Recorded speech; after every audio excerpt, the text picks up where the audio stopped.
welcome to another House of Wisdom video, and today I've picked out three of my favorite knives, and I'm going to call this video the Trifecta of frame lock smoothness. Frame lock smoothness is different because in a frame lock you have the whole frame of the knife locking up against the blade tang to give you a certain secure fit.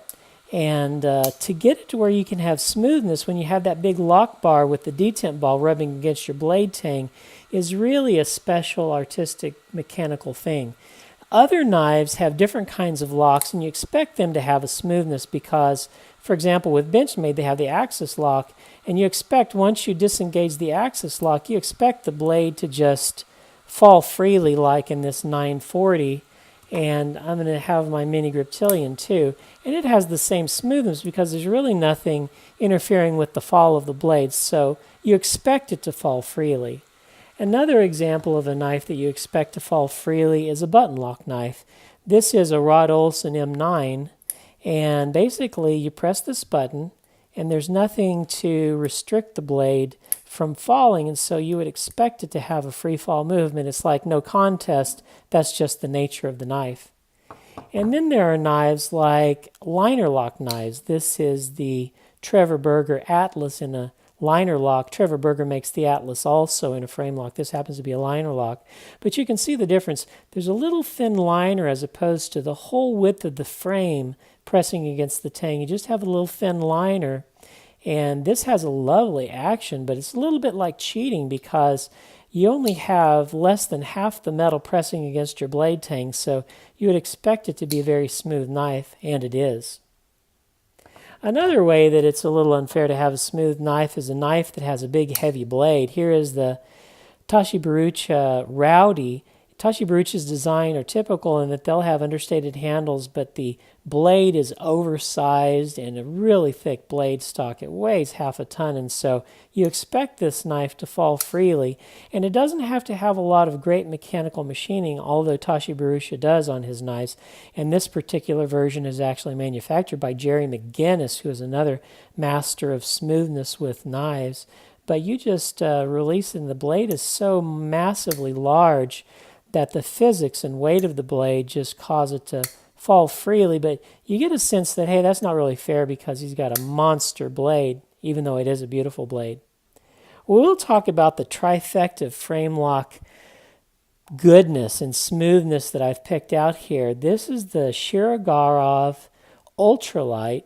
It's the one with the standoff, and this is in the S30V steel, and it's a beautiful knife, but whenever you disengage it, it has the multi-row bearing system. It is lovely. It just falls so freely and smoothly.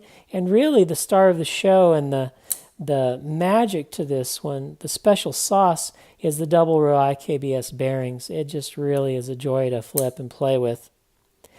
And this has a 3 1/4 inch blade. Moving up in size, it's a 3-ounce knife. Moving up in size, you have the Grimsmo Rask. It has a 3 1/2 inch blade, and it is also 3 ounces, the same weight as this, and that is a wonderful weight for a 3 1/2 inch blade. And just look at how this one falls. Oh my goodness, it almost guillotines you because there's such mechanical greatness. The knife is a marvel to what modern machines can do. And the attention to detail, the great CNC skills of the Grimsmo brothers really make this knife what it is. It has a couple of standoffs and a pivot, and you just release that and just look at how this falls freely. It is beautiful in its action. Love these knives. Well done, John Grimsmo. And then the last one in the trifecta of frame lock smoothness, I'm going to call out the Sanders Contra. And I don't know if this is a little unfair because there were only 100 made, and initially you could get them on Blade HQ, had some, but now they're sold out. They still have the Provocateur version of Andre Saunders, but this particular one is sold out in the United States that I could be able to see anyway. It has a 4-inch blade, and see this hand rub satin. It's got an M390 steel, and it's a little heavier, 3.7 ounces, but it's a much larger knife.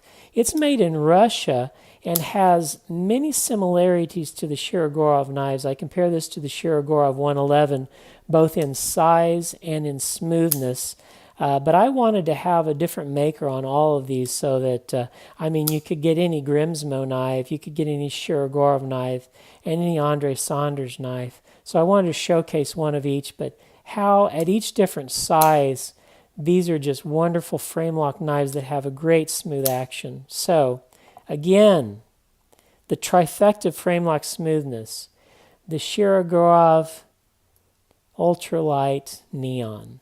Oops, I didn't pass the D10 angle. There we go. Now you can see it. I just want to get you to see and feel and appreciate the smoothness of these knives. And then the Grimsmo Rask, 3.5-inch blade. Just falls like a guillotine. Beautiful knife, wonderfully smooth. And lastly, the Andre Saunders Contra. Just falls on its own. Love these knives. So, anyway, I just wanted to share the joy of some of my favorite smooth frame locks with you. And hope you enjoyed it. Like and subscribe if you haven't already. And we'll see you on the next lightest and best House of Wisdom video.